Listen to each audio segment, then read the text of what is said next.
Welcome to a very special bonus episode of Educating Geeks, the podcast where friends help friends discover new passions. I'm Geek host Alice, and in the studio today is Andrea, Sara, and guest host Mack. So Mack contributed to the Indiegogo campaign for the upcoming film, and his perk that he got was to join us today. Yay! Yay! So welcome. Thank you. And Mack is also appearing on another very special bonus episode, so you'll have to keep your eyes and ears out for that one as well. Two for the price of one. That's right. It's a twofer. So did you mention what this episode is about? Not yet. I was just about to do that, Sara. Okay. Thank you for the lead-in. Because I was For the like left segue. hanging. Like, I'm in so much. what film is Alice talking about? This is so exciting. I'm on the edge of my It seat. is. I know. I have a starring role. No, I don't. Okay. So today we are in the studio to educate Andrea about the locally produced web series Voyage Trekkers. Yay! Yay. Indeed. So, Drea, we will start as we always do and ask you, had you, other than us, had you heard of Voyage Trekkers? No, I hadn't heard of Voyage Trekkers until I think it was when Alice was one of the characters, which is something I want to bring up later. When Alice had her small little role, I remember seeing her updates on Facebook that she was participating, and I was like, what the hell is that? I think that's how we all learn about Voyage Trekkers. You see a friend of yours like, what are you doing? What is that? Yeah. What are you working on? So, and I remember at the time I was like, I should check that out, and then like left my mind. And then just as it got more and more traction and I heard more and more about it, then it came up like, oh, I think we're going to try to do a bonus content. We need someone to be educated. I'm like, can't watch it now. Gotta wait. That happens to all of us, isn't it? You're like, oh, wait, no, I can't. Damn it. Because there might be an episode, so I can't watch it. So, Sara, your history with Voyage Trekkers. How did you hear about it? And I used to go to Film Bar a lot, and the programming at Film Bar was so good that I would just randomly see what was showing that night, and that looks interesting, I'll go. And that was the night that Voyage Trekkers, the very first one, the first 3 episodes that like ever aired, were shown. And I sit down in the lobby, and this woman sits next to me, and she says, "Oh, are you with the nerd meetup group?" And I'm like, "No, but thank you for thinking that I belong with them." And that's how Alice and Sara first met. Aww. I always forget about that, Sara, because I feel like I've known you forever. Yeah. And then, and so we watched that. It was fantastic. And it turned out that I had, put it up on Facebook. Hey, I'm going to Film Bar to see this show. Here's a link to it. It looks really funny. Who wants to go? A couple of my friends chimed in and said, yeah, we'll meet you there. And it turns out that, like Mack was saying, they know people who work on the project. And so I actually got an introduction to Nathan, and we chatted a little bit before he had to go off and make his rounds. And then he Facebook friended me and like everybody else that tagged themselves in the group photo. And we've been in touch and friends ever since. Cool. And Mack, do you have a similar version? Not quite as in depth as that. I have a number of friends who have been, associated with Voyage Trekkers in one way or another since early on. I think the first time I saw anything on it was actually a MySpace picture. Oh my goodness. Dating yourself, sir. Dating yourself. Yeah. Oh my goodness. What is this website? I know. But I think somebody had actually posted on MySpace. It's like shots from an episode and no complete context. And it's like, what is happening? What is Voyage this? Trekkers? And I learned a little more about it. It's like, oh, it's a Star Trek parody. Okay, that's nice. And I really didn't quite get into it just yet because, my first glance is like, oh, it's another Star Trek parody. Sure. We've seen a million of those.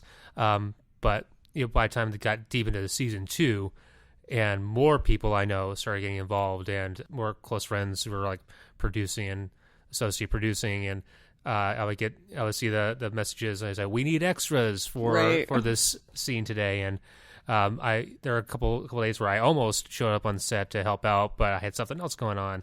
I didn't quite get into it until a little bit later. And I've got to know, I've been acquainted with Logan, Nathan's brother, through downtown art scene much longer before I met Nathan.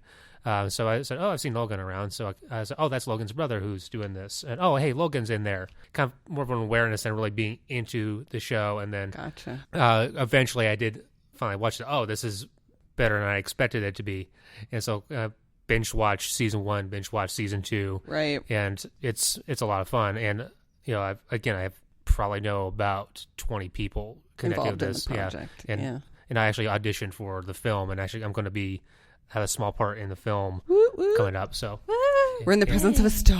I'm a red shirt essentially. All right. Alice Fair knows enough. all about that. Yes, indeed. So obviously you know my story because of Sarah.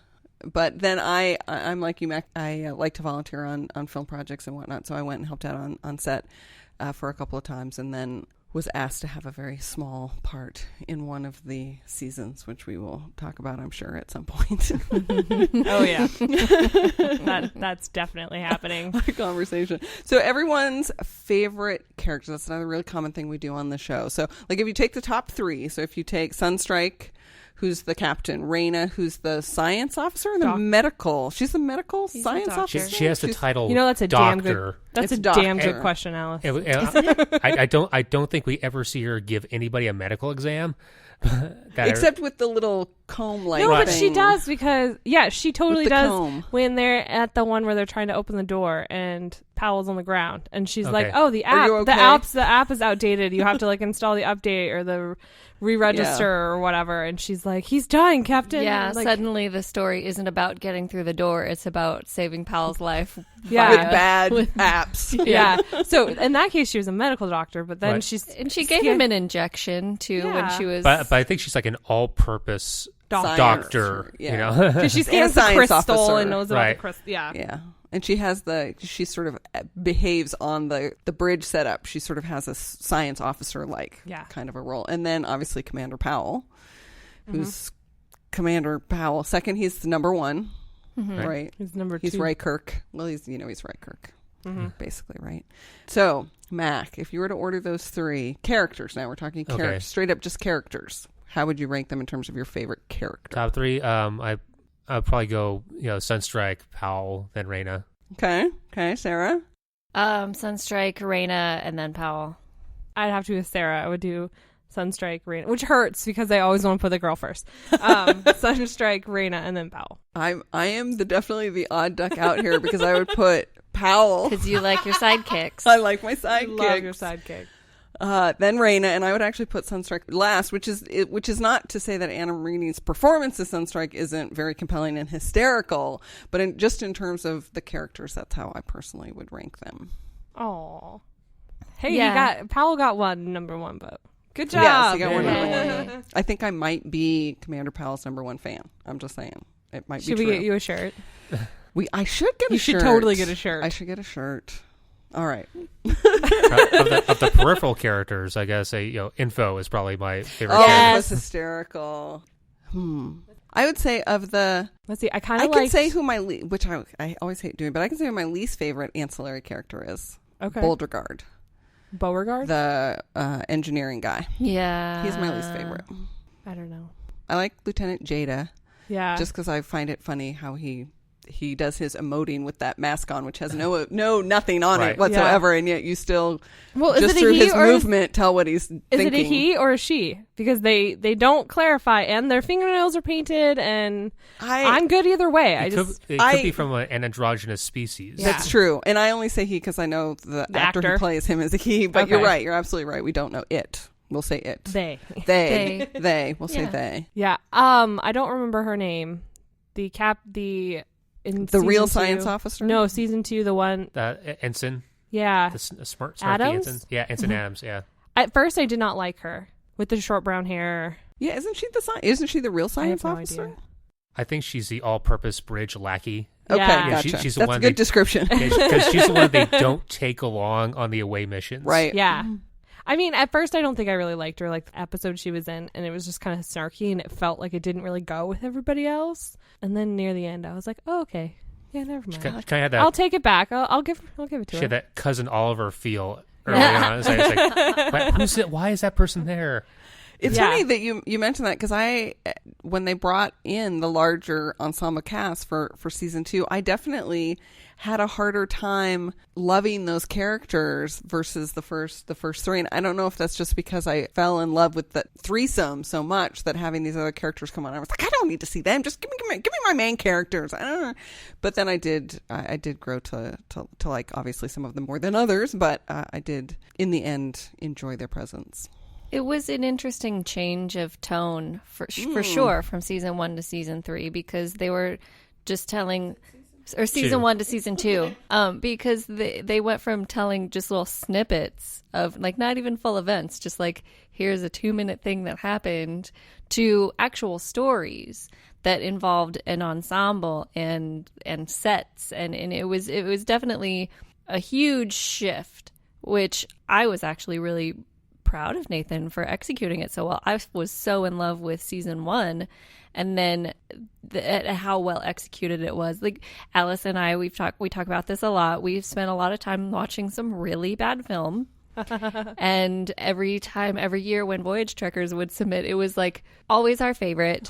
and actually I started going to Film Bar more often, just like seeing like random like local filmmaker nights, and they were all really shitty. And Voyage Trekkers like set me up to have these like great expectations of like local indie film, and then I would go and I'm like, oh my god, this is terrible. So I've always been impressed with how well executed it was. And then when they branched out and expanded and tried something new, they just nailed that as well. And it's such a testament to the skills and the cooperation and the cast and the crew that they sometimes you reach too far and you can't quite make it, and they nailed it with that expansion for the second season. So I'm excited for the film. I'll just say, I think with the ensemble cast, the additions, I think for me, just some of the characteristics and the characters became more caricatures and less characters right at the beginning. They were big, a little over the top. And it's like they had to try that to see how it fit and then kind of bring it in a little bit. And I think once they started to bring it in a little bit, I was like, okay, now you've sold me. But like at first, I think it's the same thing with Beauregard. Like it's just over the top. It's like unnecessary. Yeah, that when you said that, it automatically clicked for me, because that's exactly how I felt about Beauregard. Because that's one of the things I really like about Voyage Trekkers. If you're a regular listener to the show, you know that camp is something that I really like. But camp is a very tricky thing, because if you don't do it enough, then you're just not funny. And if you push it too far, then you're just ridiculous. You're just trying too hard. You're just trying too hard, and it's not funny. So when you're doing camp, and this is spoof camp, which is probably even harder to write and execute, they just hit it on the nail for me. And I think some of the, like you said, some of the other characters, when they came in, they just pushed it just that one step too far for me. And I was like, oh. Yeah. But no, I think there's a testament to how well it works, that you had those core 3 in season 1 and season 2, and they expanded the cast, but I think they managed to do it in a way that it seemed like those other characters were there all along.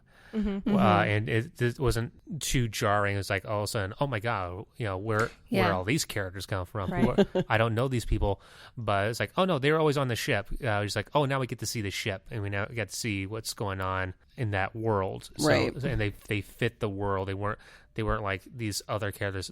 They didn't like Poochie into Itchy and Scratchy. They actually found characters that fit. So no, this is part of the world that the open world. We're tilting the camera back a little bit so you can see everybody around the peripheral that you didn't see before. Yeah, no, that's a good point. Yeah, and I think once they got their introductions, you got to know the characters, and maybe them being over the top was necessary for you to catch up with their character, I guess. But once they kind of pulled it back a little bit, it felt like, okay, yeah, they belong on this crew. Right. And they didn't do like expositional introductions like, oh, that's that guy who came from this place, and it's like no, he's there. Who's that? Oh, okay, I know who that is now, and we can move on. Yeah, for sure. Oh, I didn't even think about. I like when there are different kinds of ways to execute exposition. There's the tell, then there's the bang it over your head by showing, but you're not telling, so it's a little bit more skillful. And then both of those obviously they draw attention to themselves, And I didn't even think about that. I didn't even notice. It didn't even Yeah. occur to me like, oh, how did I know that this was this person's role and that was that person's role? Because it was so well crafted. Oh my gosh, you're just giving me a new appreciation. So Nathan Blackwell and Craig Curtis are the two main writers. And I do think they do just a wonderful job giving those actors lines to read. And I don't know, I mean, I don't know if you guys talked about this on the other podcast, how much of it is gospel to the written word and how much of it Nathan gives them the freedom to sort of ad lib, because Adam Reaney strikes me as the kind of guy who would ad lib and do it well. Well, I think particularly after the first season, after he worked with everybody, I think it wasn't so much writing the character as writing for the actor. Nathan definitely did address that for his brother Logan. He's just writing Logan.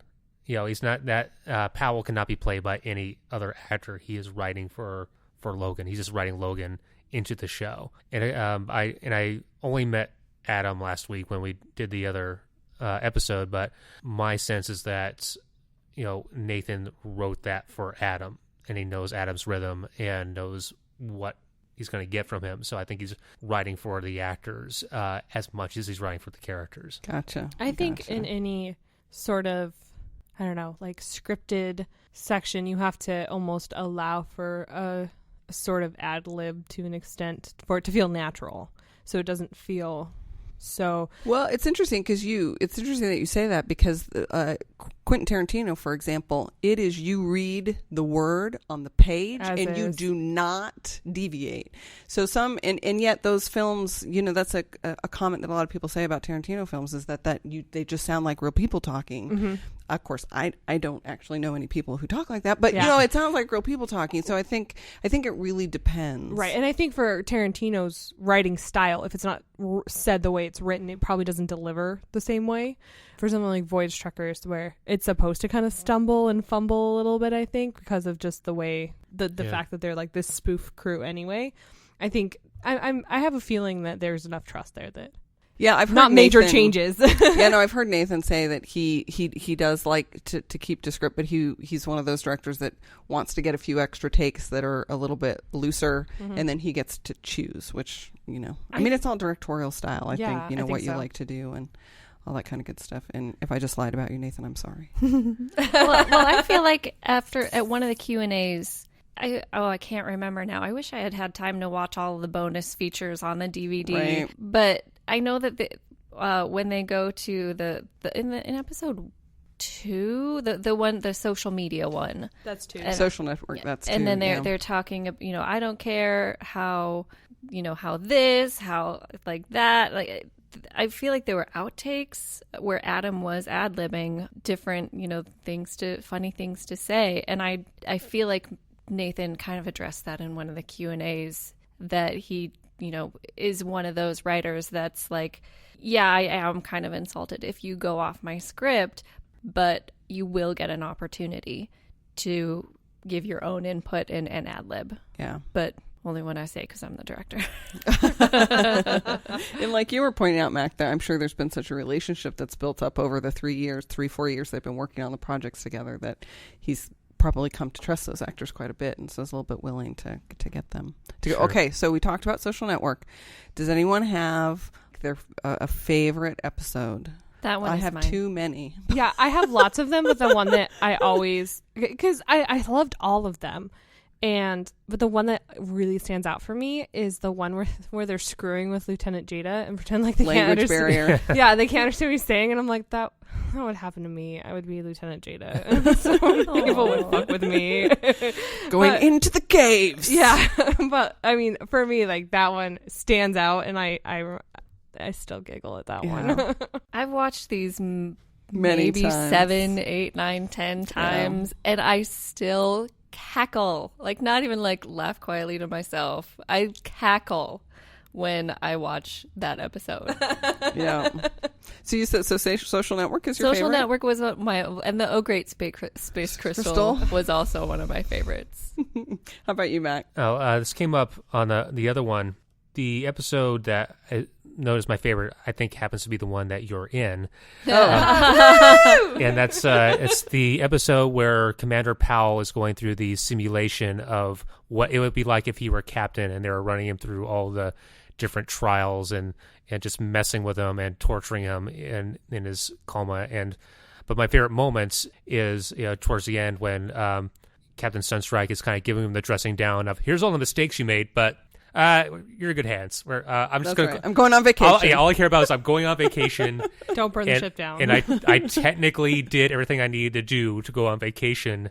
The ship might blow up in my absence, but whatever. I got 10 days. I'm going to take them. Yeah, that one's a good one. My favorite part about that is when he's like, all right, well, you can't touch the captain's chair. You get the folding chair in the closet on the bridge. Like, yeah, that's all I care is, like, don't sit in my chair. Do whatever else you want. No sandwiches. no salami. One piece of salami comes near that chair. You're just not going to sit in that chair. I probably have too many to name, and I'm like, sorry, I've watched this many times, and my son Ray has actually watched it and enjoys it as well, and will ask me to put it in, which I think is pretty amazing. Your son has good taste, though. Yeah, he gets that from me. He's Okay.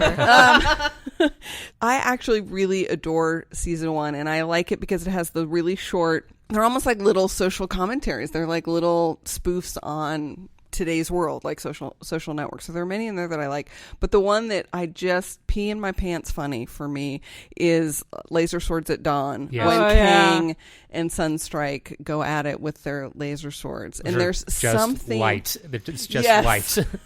And then he drops it in the ground, and sort of like spoofing Star Wars in yeah. this case versus Armlessness. Star Trek. Yeah.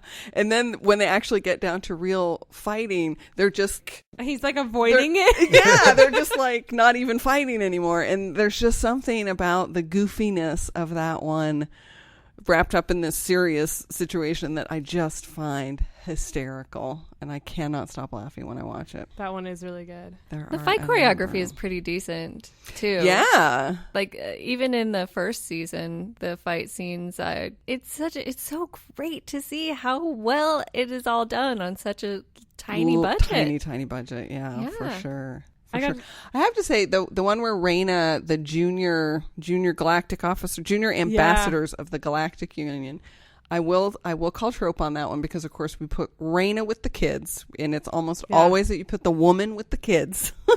But nonetheless, she's all, I don't even know how to say, she's like, it's gonna be okay, and then she's like, you cover my 6 and we're going down, and you leave that man, and Well, in this which case, is hysterical. Well, and for me in that case, I'm like, would Powell do well with kids? No, the kids would eat him alive. Would you really trust Sunstrike with children? No.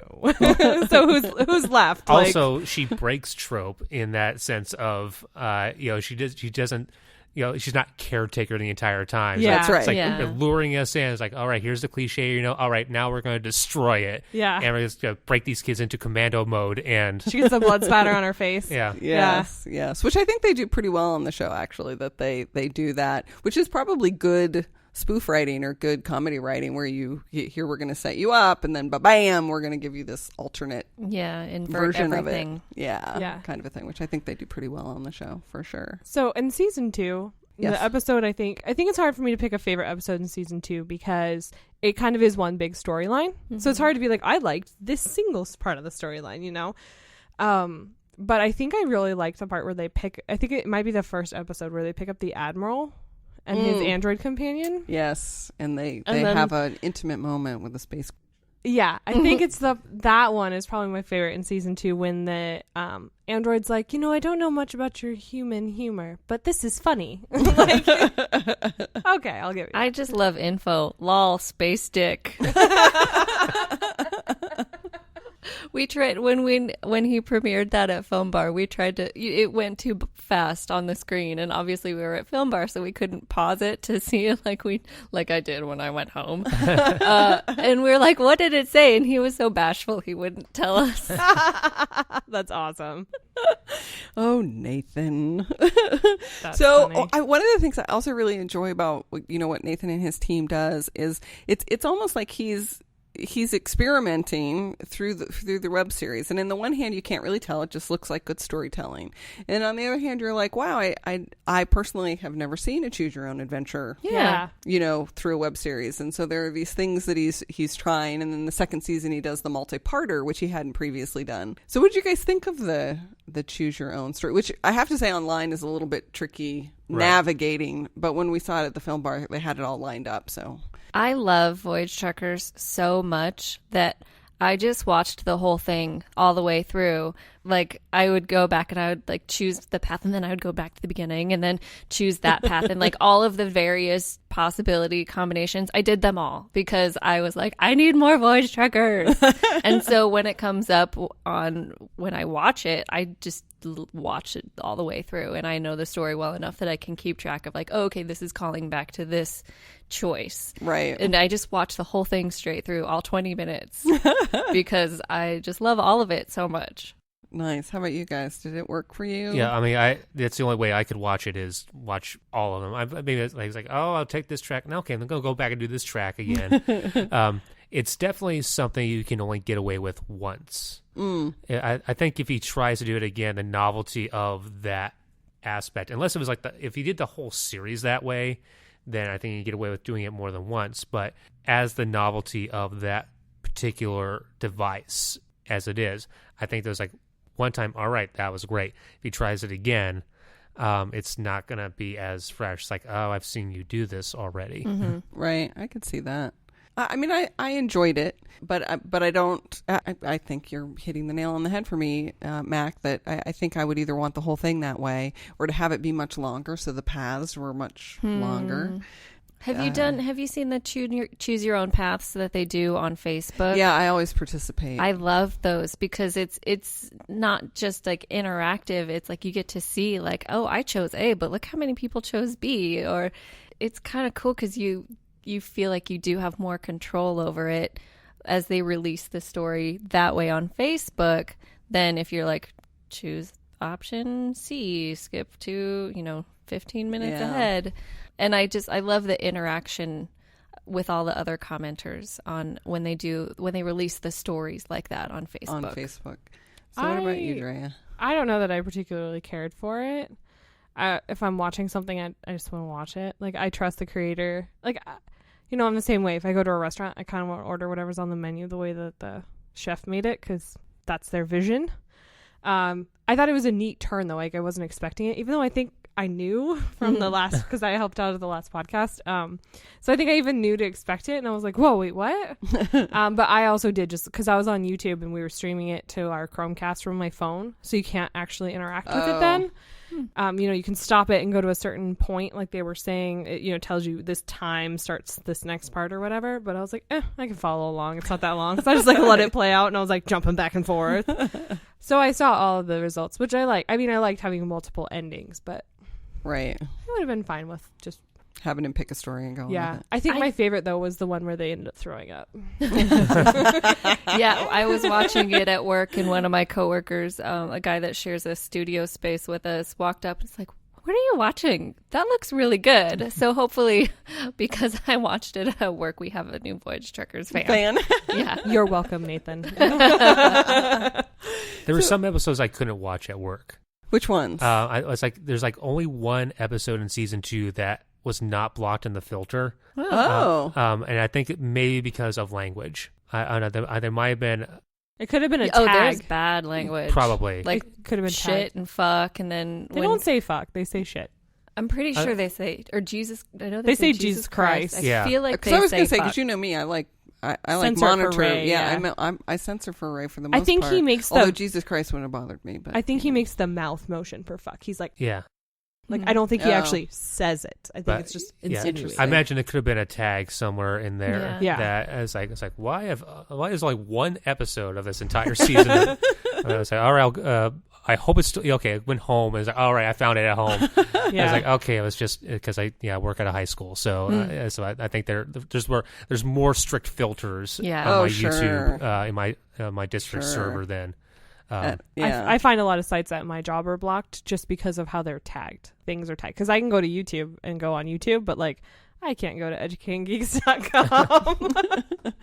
Interesting. Yeah. So I Interesting. think it could have something just to do with the filters. But For some reason, I think it's because of the filtering that I remember. One of my other many favorite episodes is the one where Kang has captured Sunstrike and he has the thing on Powell, and Powell has to whip him. Yeah, that episode's hysterical to me.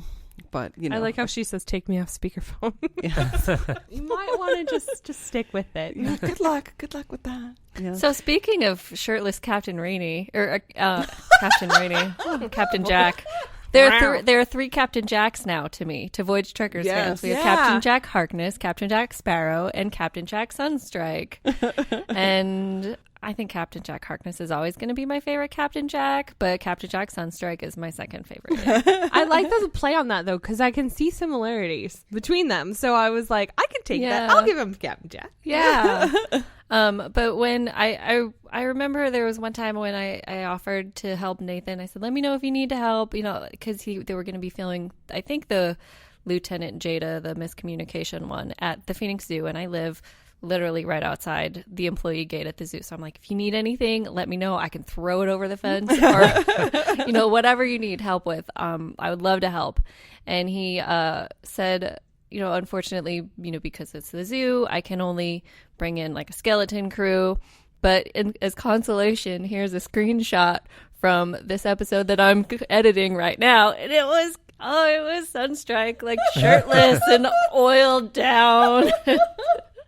And tied up, and I was like, oh, Nathan, you don't even know me, but you totally know me. Oh, that's funny. One of my favorite lines from the whole series is, why is his shirt off? He took it off himself. himself. Yeah.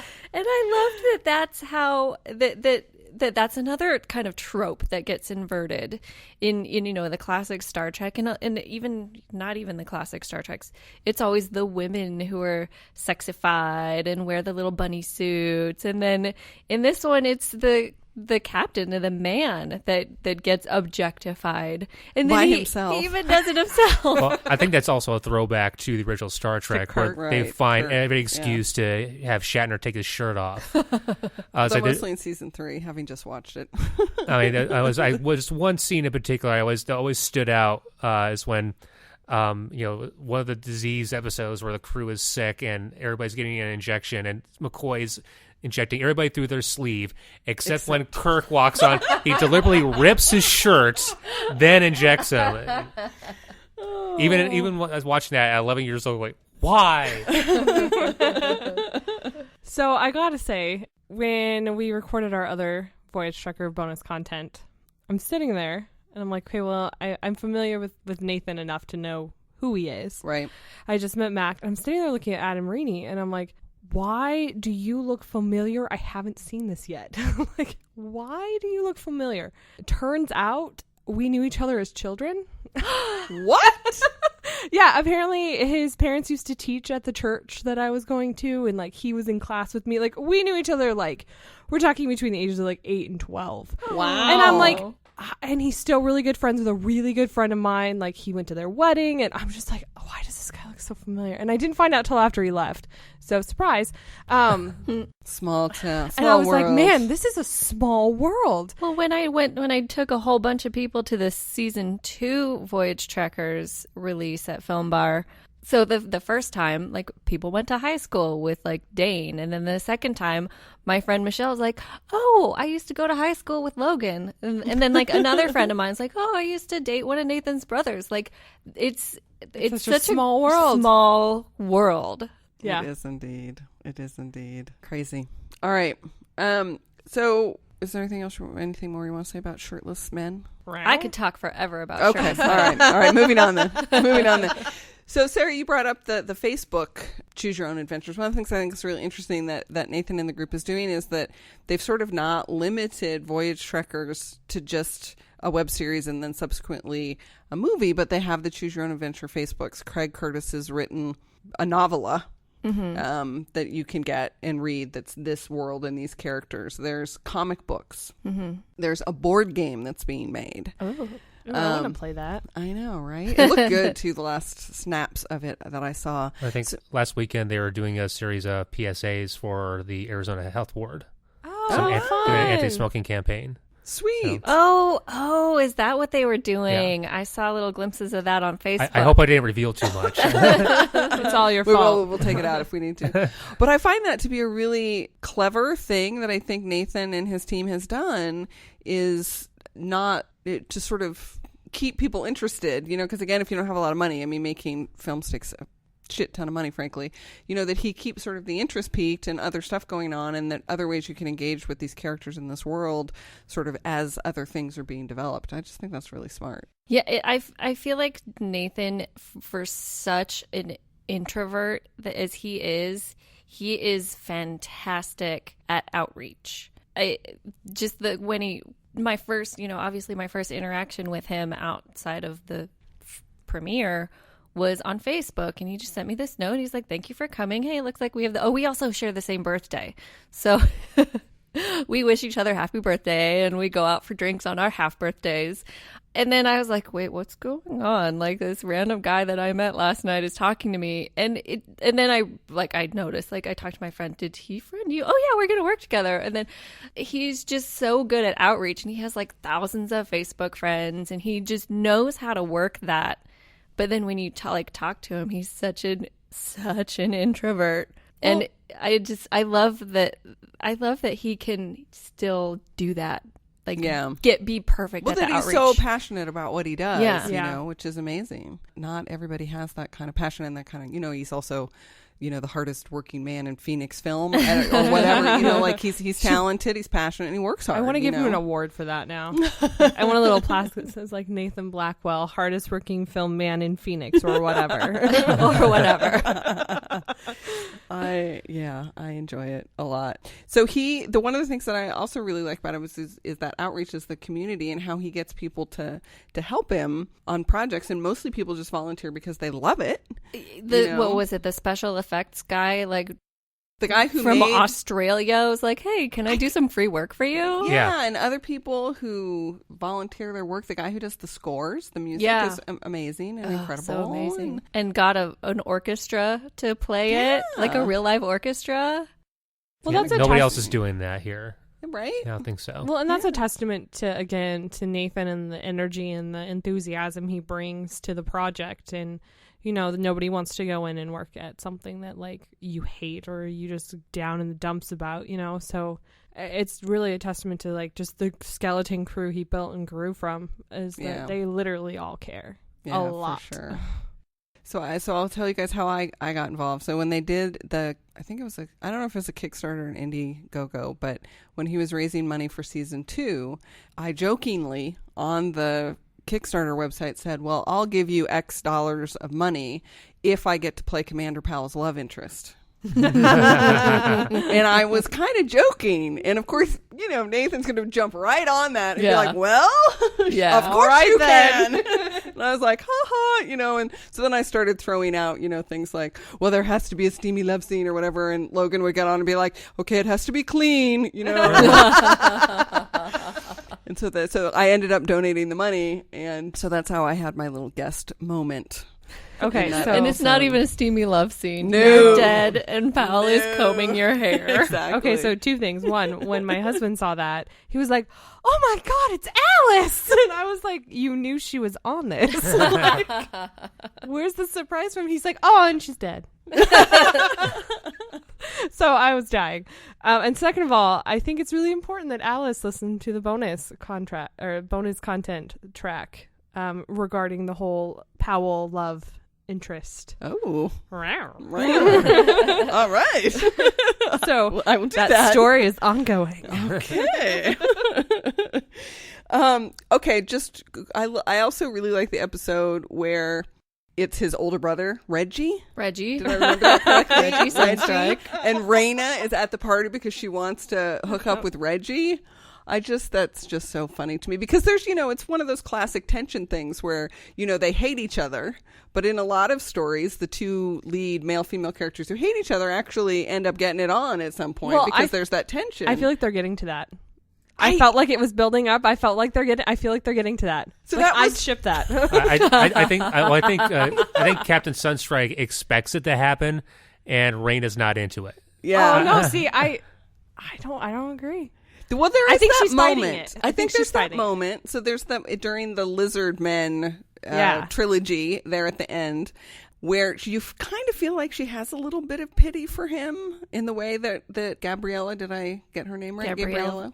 Gabrielle plays that. Didn't you think like there are a couple moments where she's like, he looks really downtrodden and upset, and she sort of has some pity for him? I think her affection for him is the same as one's affection for a pet. I don't know. I think from her standpoint, she's like, well, I've got the popular, like, good looking, like, successful brother, but I'm kind of stuck with like the down in the dumps one. Like, do I really want to go there? Like, I think she's getting worn down. I think like she does it. She's fighting it. Yeah. Like, oh, but he's so much better. Like, I can't. But I think, like, especially the Lizard Men, when she like looks at him and is like, no, guys, it's our captain. Like, we need to support our captain, and like fully believed it. I think that's the point where she was like, okay, fine, he's hot. Yeah, I'm on the fence on that one. It would be a fun thing to ship, but I don't know that I can quite be there. We'll just have to see what because happens. of course in I this film. ship. Yeah, for because sure. of course I ship Ensign Baker and Commander Powell. So that's the only shipping I'm doing. I think my favorite character is Ensign Baker. I think that if they were to get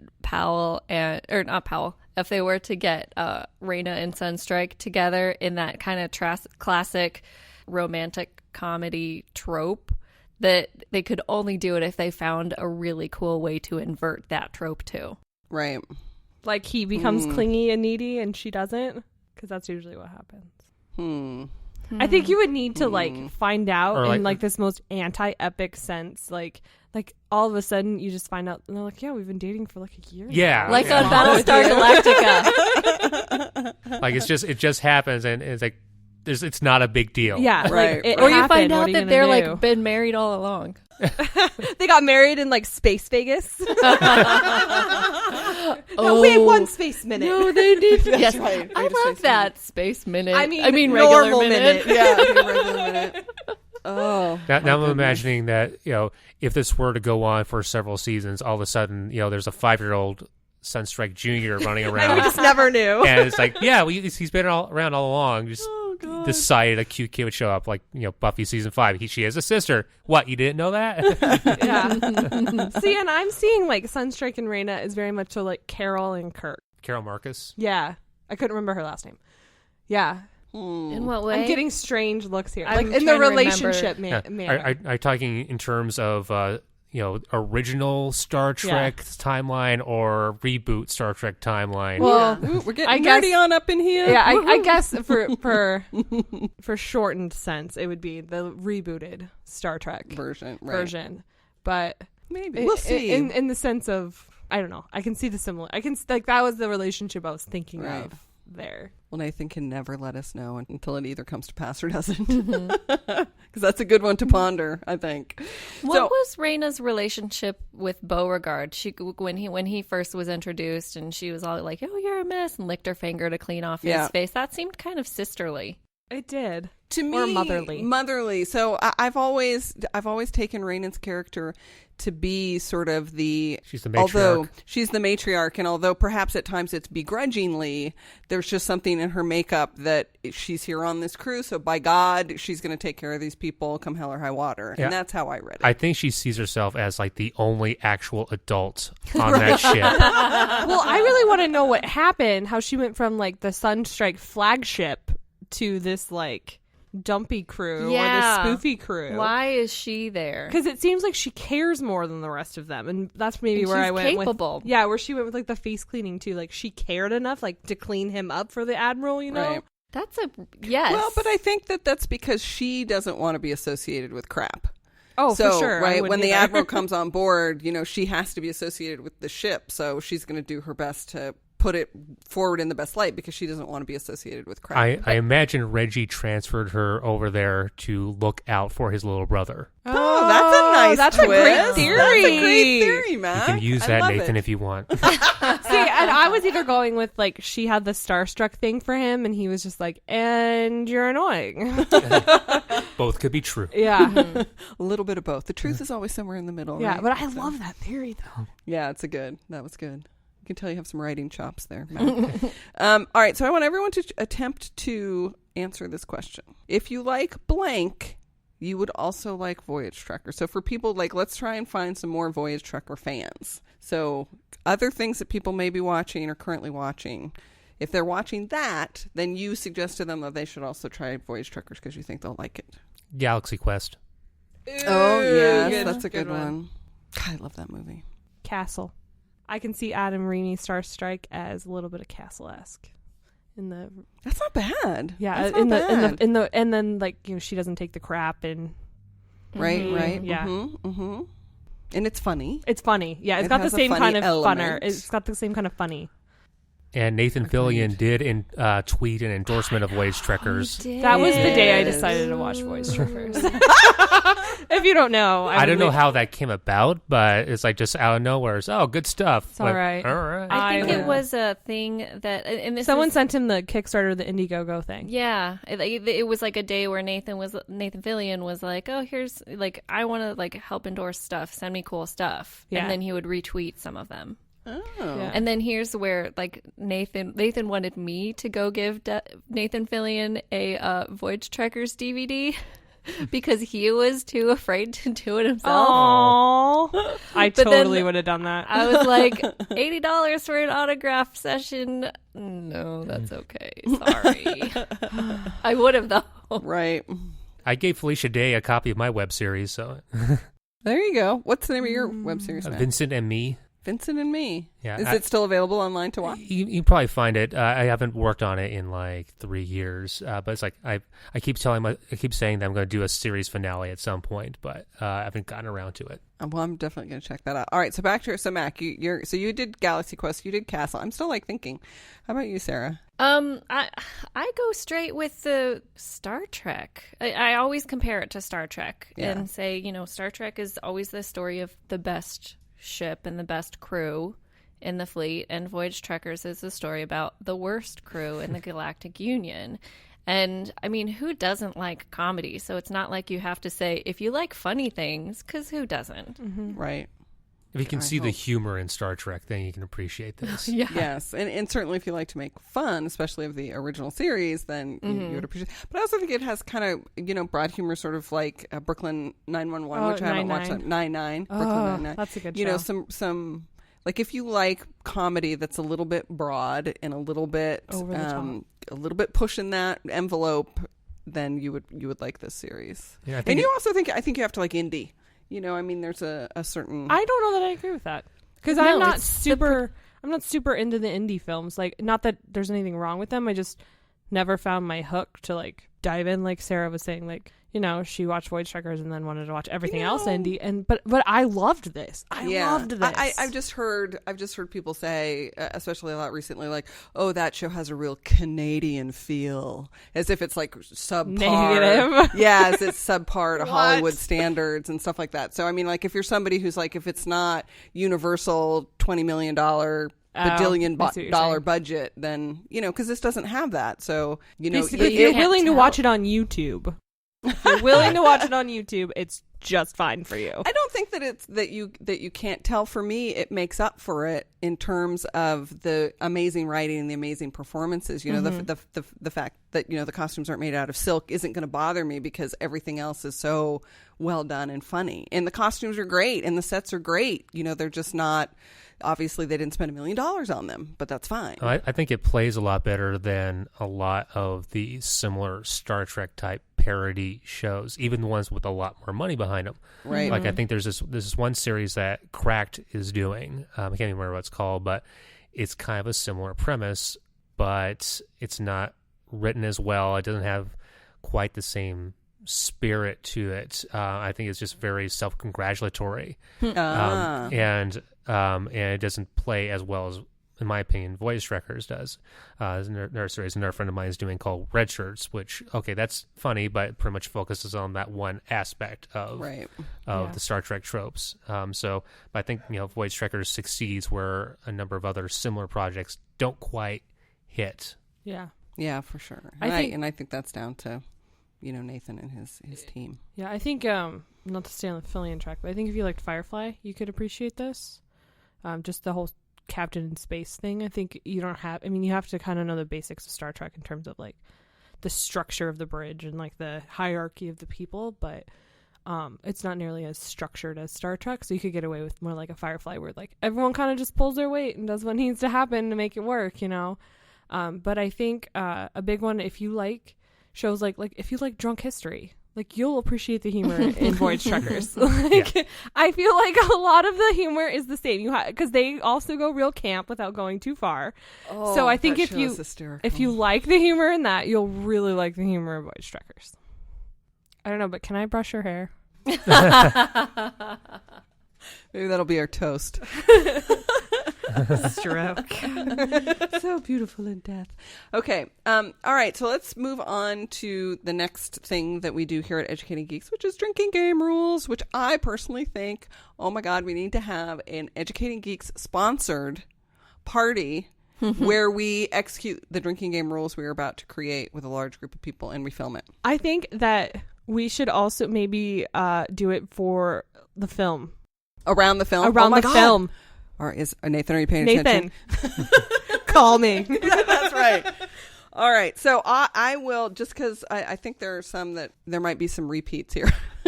So I'm going to jump in with a shot for Wait a Space Minute. Ah, damn it. I know, right? All right. So that's mine. A shot for Wait a Space Minute. A shot for the middle fingers. Okay. Because he does it enough, but not so much that I'll be plastered. Right. That's one. Those are my favorite moments. And they're edited so well, and all of it. Waterfall. Anytime there's a gunfight. All Like the birthday surprise. Yes, Yeah. exactly. Oh, I like that. Pew pew. Do you have to say that while you're drinking? Pew pew. I'll say it while you drink, so you can drink. I'll be like pew pew pew pew. Because this is done locally, anytime you see somebody you know, drink a toast to them. That Nice. is so good, Mack. That is so good. A drink for every bump. Oh, Any rim shot moment? Yeah. Yeah, any rim shot moment. Yeah. I say you get to make somebody else take a drink when you catch them doing the like extended chuckle, like the. I don't know. My husband does it a lot. So when we were watching it, he would just be like, ha, ha. Like he would just keep laughing, and I'm just like, you should just be drinking. Oh, that's hysterical. If you pay attention to like editing and like how like the structure of comedy, like I just want to take a drink every time, like as a toast to every time there's a joke that is made funnier by a well edited reaction shot. Oh, I like that. So that's a toast. Excellent. So anytime Logan Blackwell is doing something characteristically Logan Blackwell, take a sip of chocolate milk. And follow it with, that's so Logan. Well, but I don't know Logan enough. So I would just be like, Just watch one episode and anything you'll get. I will just sit there and be like, does that count? Does that count? Yeah, pretty much anything he does is going to count. Oh, dear. All right. So I have take a drink every time somebody puts their head in their hands and shakes their head. So every time you see Lieutenant Jada. Every Basically. facepalm. Yeah, basically. Anyone else? Let's see. Another toast for Captain Jack taking his shirt off. Oh, it's a good one. I think that needs to be more celebratory. Like it needs to be like a Boilermaker or a sake bomb or a or you're gonna shotgun your beer or something a little bit more because it only happens twice. So or it can be like a huzzah, like a huzzah toast, not just like cheers, but like a huzzah, and then down your beer. Oh, along those lines, anytime Captain Sunstrike either accidentally kills someone or blows up a ship, excellent. shotgun somebody else's drink. Mack's in the house. That is really, really good. I'd say a drink for any time it's a very obvious like Star Trek call. The episode with him and the girl in the bed. Yeah, like anytime it's very, very obviously a callback to a Trek moment.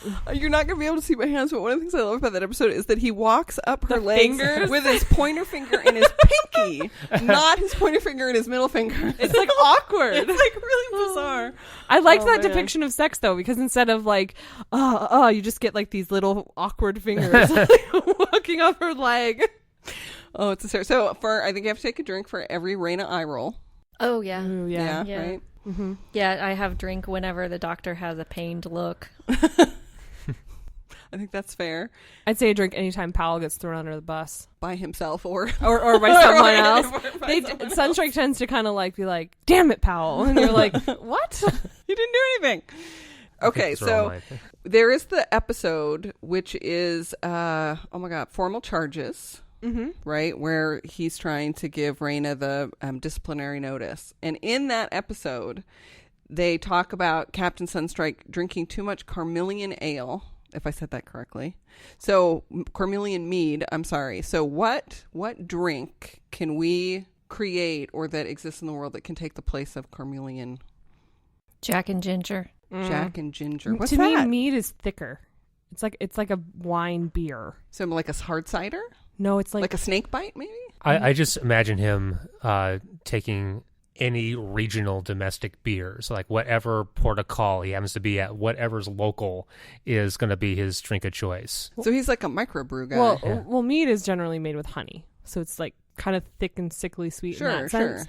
I was thinking kilt lifter. That's fair. Because Yeah. I think he's a lifter. whiskey drinker, and I think he drinks Jack Daniels because his can name see is that, Jack. And I don't think that he would drink Jack and Coke. I think he would drink Jack and Ginger with ginger ale. He would mix it with ginger ale, even though it's kind of a girlier drink. Is that a real thing? Yeah. Yeah. That sounds What kinda was he good. drinking at the captain's ball? He went up to the bar to get something, and he ordered something before the guy like turned around and gave him the evil look, and he was like, "Dur-dur-dur."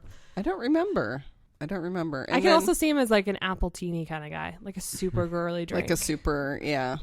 with an So- umbrella and everything. And then for Raina in that episode, he tells her that she drinks too much Daba juice. So what would Daba juice be? That sounds almost like a Red Bull and vodka type thing to me personally, but I can see it as like she carries like has juice, like I don't know, I want to say like grape or prune, something dark, and like it's got alcohol in it, but you're not supposed to know that.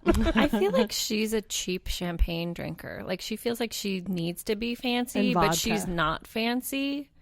So she drinks really cheap champagne, and I don't know that substitutes for Daba juice, but that's the drink that I see her that drinking. you see her drinking. I see her drinking whiskey and ginger or gin and Jameson. I see her as a vodka girl. Wait, gin and Jameson? Yeah. Oh God, that sounds painful. That sounds, yeah. She's kind of an Wow. alcoholic, so I see her as a closet vodka drinker. Yeah, like a vodka and anything kind of thing. So I just imagine she has a flask stashed somewhere just to cope. Pulls it out. Yep.